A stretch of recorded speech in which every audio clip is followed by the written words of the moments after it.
정부는 3조 9천억 원 규모의 추가 경정 예산안을 국회에 제출했습니다. 오늘은 국민과 국회의원 여러분께 주요 국정 현안과 함께 추가 경정 예산안 편성의 이유와 내용을 설명해드리고 여러분의 이해와 협조를 구하고자 합니다.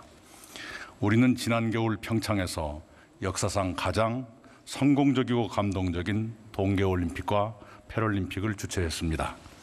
특히 북한의 참가와 여자 아이스하키의 남북한 단일팀 출전은 한반도의 해빙을 시동하면서 남북 정상회담과 북미 정상회담으로까지 이어지게 했습니다.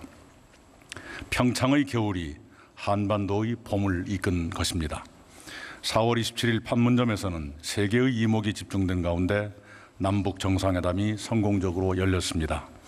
남북 정상은 판문점 선언을 통해 한반도의 새로운 평화의 시대가 열리고 있음을 온 결의와 세계에 천명하면서 완전한 비핵화를 통해 핵 없는 한반도를 실현하기로 합의했습니다. 또한 일체의 적대 행위를 중지하면서 올해 종전을 선언하고 정전협정을 평화협정으로 전환하는 등 한반도 평화체제 구축을 위해 협력하기로 합의했습니다. 아울러 개성에 남북 공동 연락사무소를 설치하고 광복절을 전후해 이산가족 상봉을 실현하는 등 다방면에서 협력과 교류를 활성화해 나가기로 했습니다.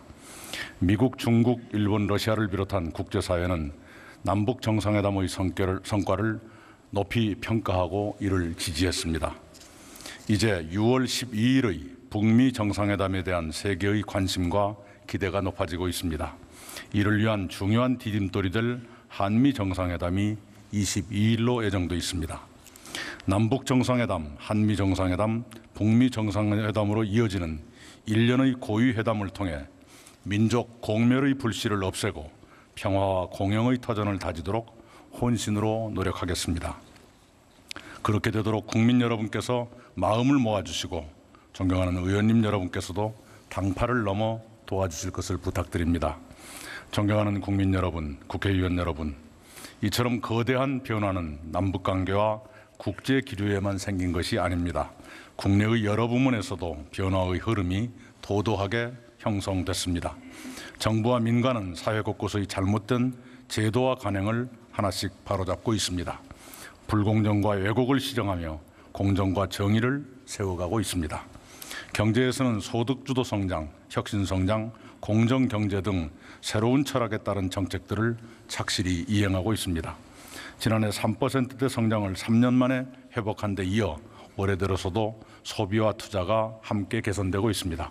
수출도 4월까지의 누계액이 역대 최고치를 기록했습니다. 올해는 2년 연속 3%대 성장을 이루고 1인당 국민소득 2만 달러대를 12년 만에 넘어 3만 달러를 돌파할 것으로 전망됩니다. 민생과 복지에서도 변화가 나타나고 있습니다. 최저임금이 큰 폭으로 올라 저임금 노동자들의 고통을 덜어드리고 있습니다. 최저임금 인상의 연착륙을 위한 일자리 안정자금은 5월 14일 현재 192만 명의 노동자와 56만의 중소기업 및 소상공인들께 도움을 드릴 수 있게 됐습니다. 아동수당을 새로 도입했습니다. 기초연금은 지급 액수를 올리고 지급 대상자를 늘렸습니다. 건강보험 보장성을 대폭 강화하고 아이 돌봄과 치매에 대한 국가 책임을 확대했습니다.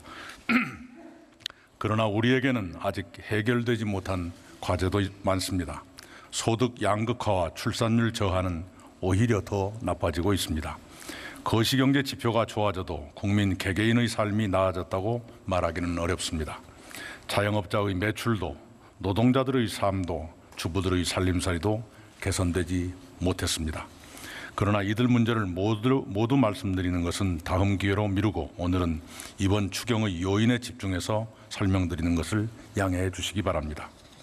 특히 청년들의 좌절이 커지고 있습니다.